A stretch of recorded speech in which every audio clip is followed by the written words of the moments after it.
Bonjour à tous et bienvenue dans cette nouvelle chronique taraborienne, petite chronique taraborienne au cours de laquelle je vais faire un petit retour de partie. Donc j'ai fait jouer la table, une petite table de Barbarians of Lemuria, toujours avec les deux joueurs qui avaient participé au scénario précédent, donc en binôme, ce qui vraiment, une fois de plus, fonctionne très bien pour ce type de jeu héroïque. Hein. Pensez à des héros comme Conan, on essaie un petit peu de respecter le genre. Nous avons fait un bon petit scénario, 2h30, 3 heures. Voilà, c'était une adaptation de l'île de Metunga. Voilà, j'ai un peu twisté la chose, à savoir, j'ai pas du tout autant orienté ça trop sur le combat et l'action, mais un peu plus sur l'ambiance. Je dis bien un peu plus parce que, bon, dans ce type de jeu, Sword and Sorcery, on peut déplacer le curseur, mais bon, c'est pas un jeu d'ambiance à la Cthulhu, etc. Il faut quand même que les joueurs aient leur compte de décision à prendre et d'action. On s'est régalé, les joueurs commencent à bien être dans leur personnage. Voilà, c'est quand commence à faire le deuxième one shot que vous êtes avec votre perso, ça commence à créer des liens, donc ça fonctionne plutôt bien. Que dire, le petit clin d'œil, c'est qu'à la fin ils ont fini pour s'échapper de l'île. Pour ceux qui connaissent le scénario, attention spoiler, pour s'échapper de l'île de Metunga, eh bien ils sont partis avec Cassir sur le radeau de Cassir. Et ils ont échoué sur les côtes de feu chez, vous savez qui, hein, attention, spoiler, la reine sorcière. Et donc le prochain scénario est prévu à la cour de la reine sorcière. Voilà. Rendez-vous est pris avec ces deux joueurs. Je referai une proposition de partie s'il y a idéalement un troisième personnage qui veut se greffer. 3, ça peut peut-être amener encore une dynamique un peu différente, avec en plus deux qui se connaissent depuis deux scénarios. Bon, à voir. Sinon, ce sera encore en binôme puisque ça fonctionne très bien. Et puis, j'en profite également pour faire un petit aparté à propos d'un nouveau craquage en crowdfunding. Et je ne remercie pas Ectelion, du bazar d'Ectelion, ni Rolliste TV. J'ai craqué, oui, vous vous en doutez, pour l'adaptation française, enfin la traduction française du jeu Traveler, qui est un jeu qui m'avait toujours fait de l'œil à l'époque. Il y avait des pubs, des pages de pubs dans les premiers numéros de Cassius Belli. La première mouture du jeu est très vieille, hein, il est sorti en 77 ce jeu.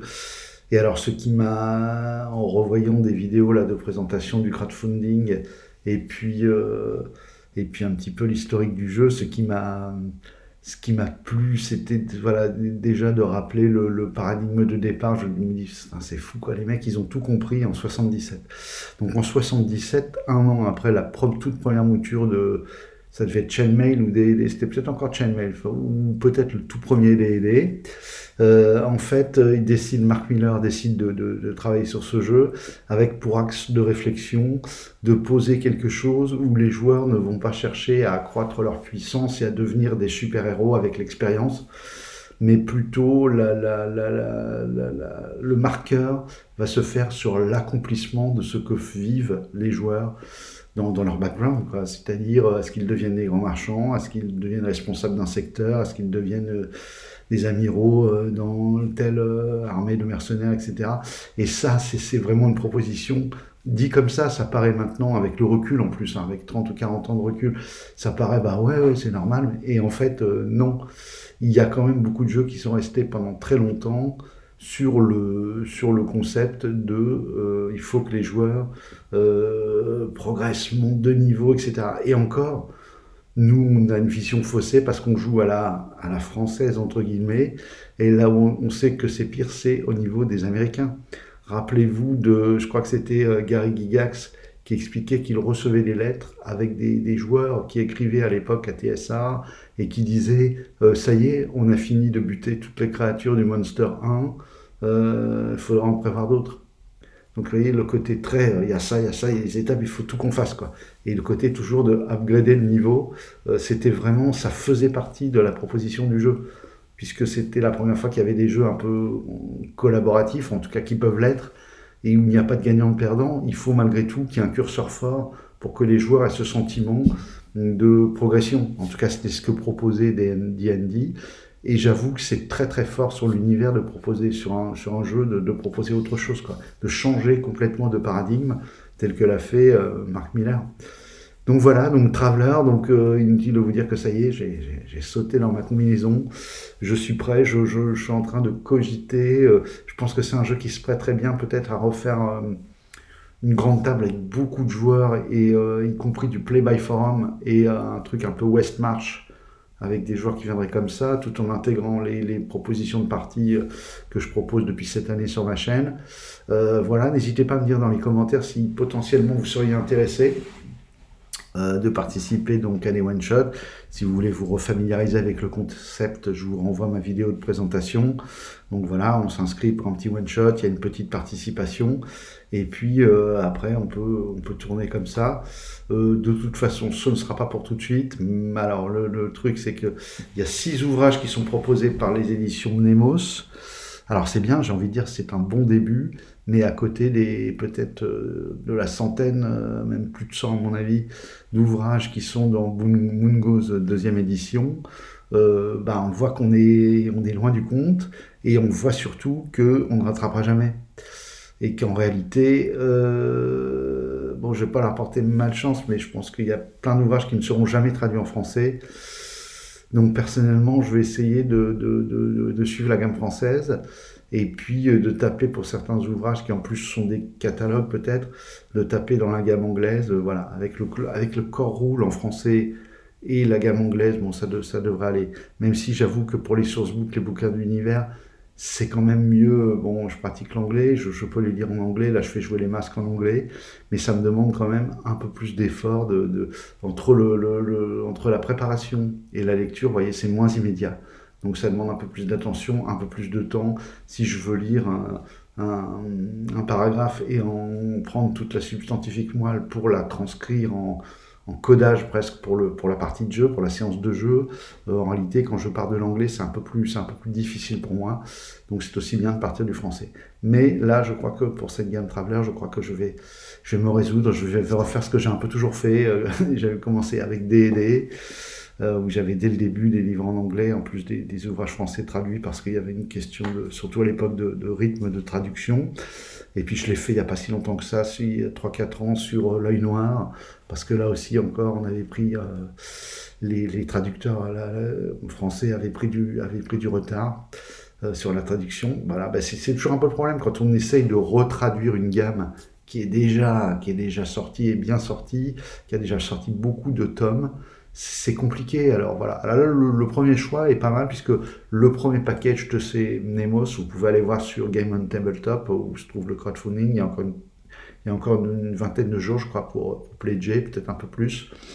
Il propose vraiment un truc où avec ça on va pouvoir jouer. Et à mon avis, vu le jeu, si vous êtes en capacité d'écrire un peu des scénarios, vous allez même pouvoir jouer des années, hein, avec les 6 bouquins de base. Il y a le bouquin de règles, le compagnon, parce qu'il y a des ajouts de règles assez importants, des options qui sont vraiment très intéressantes à prendre. Highgarde, Haute-Garde, qui est en fait un bouquin de catalogue de vaisseaux, puisque en fait, dans Traveler, généralement, les personnages sont l'équipage d'un vaisseau, et sont dotés d'un vaisseau, et doivent rembourser les parts de vaisseau, etc.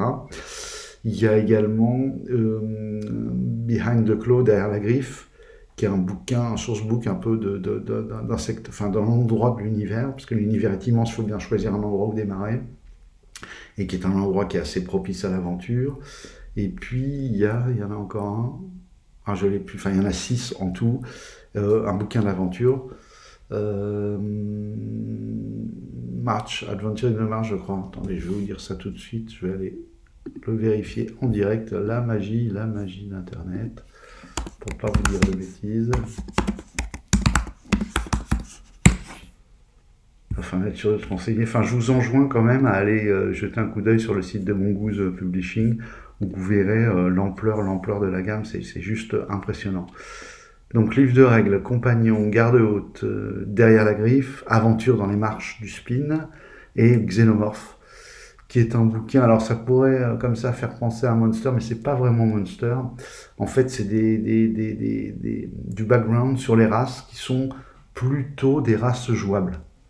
dans l'univers. Hein. Bien sûr, qui dit futur dit l'univers. Dans le pack, vous avez également un écran, un set 2D, les feuilles de personnages, voilà, tout ce qui va bien. Et là, déjà, de base, a été débloqué une aventure. Une aventure. Parce qu'en fait, oui, la gamme en anglais, elle se développe de la façon suivante. Vous avez les core rules, les sourcebooks, les campagnes, et après, par campagne, des scénarios. Donc vous voyez, c'est pléthorique. Allez voir la chaîne, si vous êtes intéressé, de voir un peu de quoi ça parle. Allez voir la chaîne du Bazar avec Télion. Et Télion, vraiment, il y a un petit moment déjà qu'il est rentré, c'est un joueur canadien avec qui j'avais sympathisé, il y a un petit moment déjà qu'il est rentré dans le Trip Traveler. D'ailleurs, je crois qu'il s'est plus ou moins greffé à l'équipe de Mnemos, là, pour participer à ce projet. Et en fait, il a une bonne connaissance de l'univers. Il en parle d'une façon très bien, je trouve, parce qu'il démystifie un peu la peur d'avoir un truc imprenable, hein, soyons clairs. Parce que quand on est des adultes, on n'a pas on se dit, j'aurais jamais le temps de me lancer dans un jeu si pléthorique. Et en fait, lui, il a déjà cogité au truc, et d'une certaine façon, c'est un peu d'ailleurs la réflexion aussi qui a été menée par les équipes de Mnemos, et il vous prémâche un peu le travail, tout en vous expliquant un petit peu de quoi il s'agit, et en vous donnant, il faut dire, beaucoup l'eau à la bouche, pour ceux qui aiment bien ce genre d'univers. Voilà, sur ce, je vous dis au revoir, et à bientôt.